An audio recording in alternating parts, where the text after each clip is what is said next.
Hey guys, what's up? Welcome back to another video. So, in today's video, we're going to try the Gamehub Lite version 3 update on our low-end Mali GPU device, testing it with a 72GB GT5, and see how it performs on a Mali GP device with 6GB of RAM. In the Gamehub Lite version 2 update video, one of my subscribers asked me to try the Extreme preset to improve performance in God of War 4. So, while I was shooting this video today, I tried God of War 4 with the Extreme preset on the Gamehub Lite version 3 update, using the ultra-widescreen resolution on my Snapdragon 8 LED device, and in some cases, I saw FPS of even above 40. So, this update is really going to be quite good performance-wise. Today, we'll test its performance on our Mali GP device. So, the video is going to be very interesting, from start to finish, and if you're new to the channel, please subscribe for more amazing videos like this. So, without wasting any more time, let's start this amazing video. Alright, so, before starting the video, let me quickly give you the specifications of my device. It has 6GB of RAM, and it shows that more than 4GB of that is used. This indicates that we may experience RAM-related problems on this device, but we won't see any processor issues, as it has a Dimensity 8100 processor, which has a final score comparable to the Snapdragon 888. So, let's quickly set up the Game Lite version 3 update. This time, they've removed the introductory part, which was unnecessary. Now, you'll see a completely clean UI. Now, let's quickly add a game. To do that, go to the PC emulator section and click on Import PC Games below. Now open the folder where you've stored your game. And here, you can see this is my GT5. Inside, select the GTA5.exe and confirm.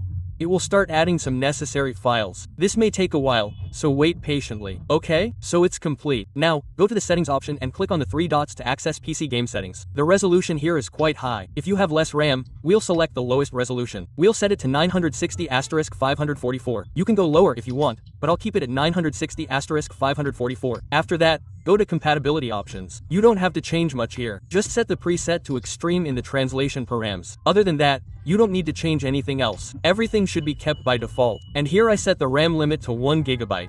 You can skip this as it didn't make much difference.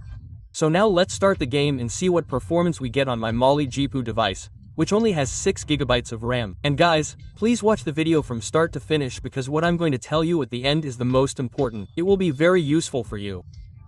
You'll learn a lot about GTA 5 system requirements and clear up all your doubts. So guys, you can see our game has started here, but initially, I was experiencing a lot of lag issues, and when I went to the settings option, the game crashed. So, I copied the settings.xml file from the documents folder and pasted it into the D folder of my device. After that, I set the resolution to 960*544 in the ZRC version using a text editor. I then started GT5 again.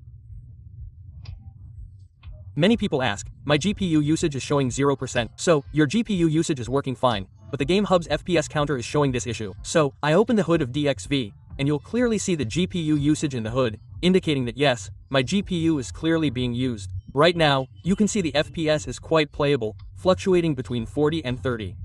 Yes, the fluctuations are quite high because of low RAM. The main problem here is RAM, as both the processor and GPU are powerful. But the fluctuations here are due to RAM.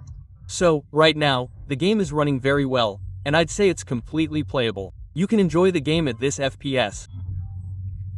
But I'm not ending the video yet because there's a problem that's important to discuss. GT5 certainly appears playable right now, but its FPS will decrease significantly later on, as the surroundings you're seeing aren't very graphically demanding. This area offers the highest FPS in GT5. You won't see higher FPS anywhere else. But as soon as you explore the open world, you'll notice how drastically your FPS drops. Because the real FPS challenges are there. So, I'm saying, your GT5 will run on 6GB of RAM, but it won't be playable at all. There's so much fluctuation here, and you can see the game is completely stuck. So, that's the problem, and my tablet has 6GB of RAM, but it runs fine. I don't know how, but this device seems to be using a lot of RAM from the system itself.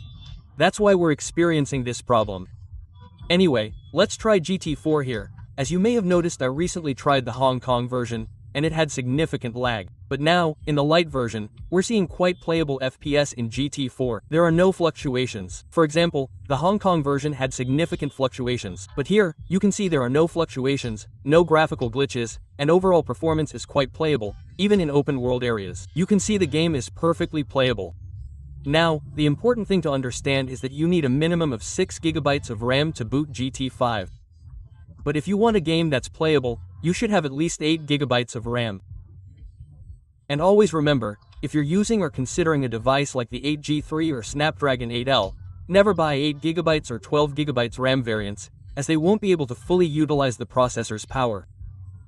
You need at least a 16GB variant for devices like the 8G3 and Snapdragon 8L. Regarding GT4 boots even with 4GB of RAM, but it's not playable at all. The game is perfectly playable with 6GB. A similar scenario exists with GTA 5. The game boots with 6GB of RAM, but it's not playable at all. For GTA 5, you need at least 8GB of RAM. So, I hope you understand that along with the processor's end score, your RAM is also very important. Otherwise, you won't be able to run the game at all. So guys, that was it for today's video. Let me know how you liked it in the comments, and subscribe to our channel for more great videos like this. I'll see you in the next video. Until then, bye bye.